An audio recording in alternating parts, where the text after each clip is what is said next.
The Armin Meiwes case stands out as one of the most peculiar in the annals of true crime.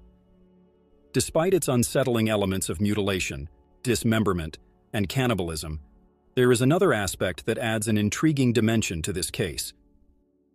Armin Meiwes encountered Jürgen Brandes, who willingly presented himself as a victim to be murdered and consumed. The two individuals engaged in enacting their cannibalistic desires, leading to the horrifying demise of Jürgen Brandes.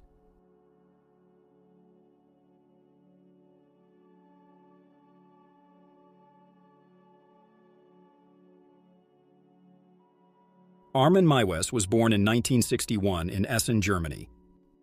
At the tender age of 8, his father abandoned the family, which made him feel lonely.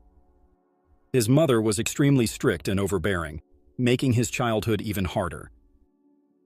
When Meiwes was 10 years old, he made up an imaginary friend named Frankie, a name that would later take on a darker meaning in his criminal activities. By the age of 12, he began to harbor cannibalistic yearnings.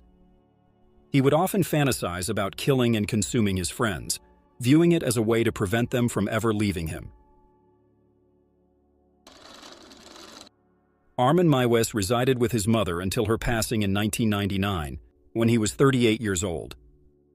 Following her death, he inherited the family residence.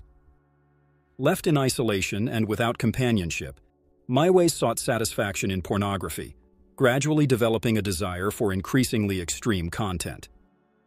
His cannibalistic fantasies resurfaced, and in 2000, he proceeded to post an advertisement on a fetish website known as the Cannibal Cafe. The advertisement explicitly expressed his search for a young, physically fit male between the ages of 18 and 30, with the intention of subjecting him to slaughter and consumption. Surprisingly, Meiwes got a lot of replies to his request.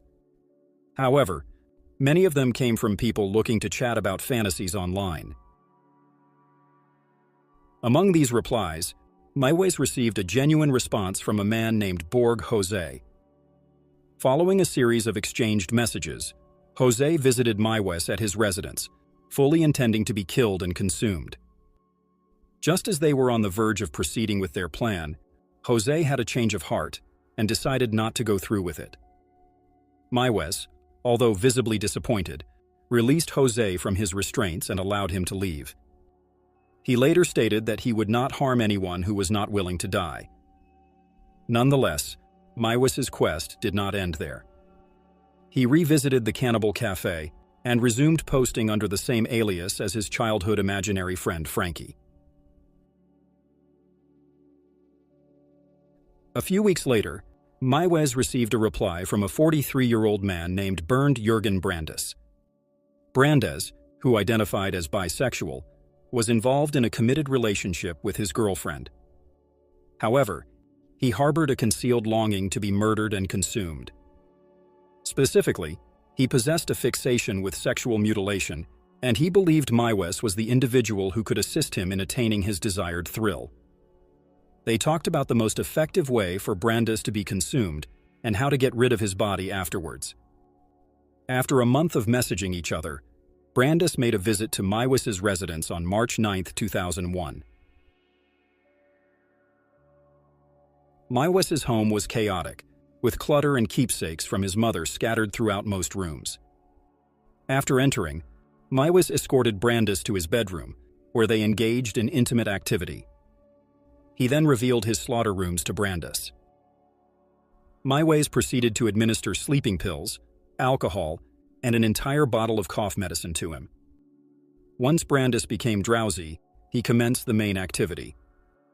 However, before doing it, he set up a video camera to document the entire event.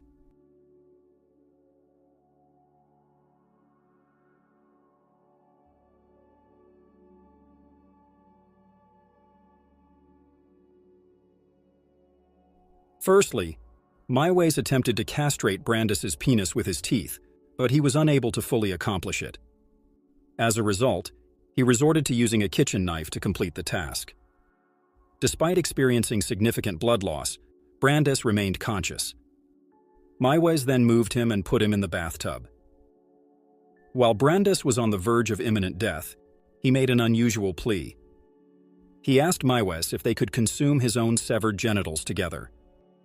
Maiwes agreed, but unfortunately, the uncooked meat was too tough for the weakened Brandes to chew.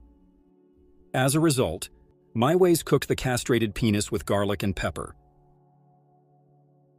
Brandes remained in a critical state in the bathtub for the next 10 hours, until Maiwes finally ended his suffering by stabbing him in the neck. He suspended Brandes's body on a meat hook in his dedicated room, then proceeded to divide the body into smaller pieces. He preserved the body parts in his freezer and gradually consumed them over the course of the following 10 months. However, having developed an appetite for human flesh, Maiwes actively sought for another prey on the Cannibal Cafe website. In certain online messages, he proudly claimed to have previously consumed human body parts, raising suspicion among certain users regarding potential criminal behavior. On December 11, 2002, local law enforcement conducted a raid on his residence, following a tip provided by another user of the Cannibal Cafe website.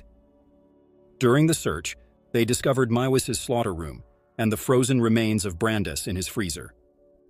However, the most incriminating evidence was a videotape meticulously documenting the entire gruesome act. The police further investigated his computer, uncovering his communication with Brandes, as well as interactions with other potential victims throughout the years.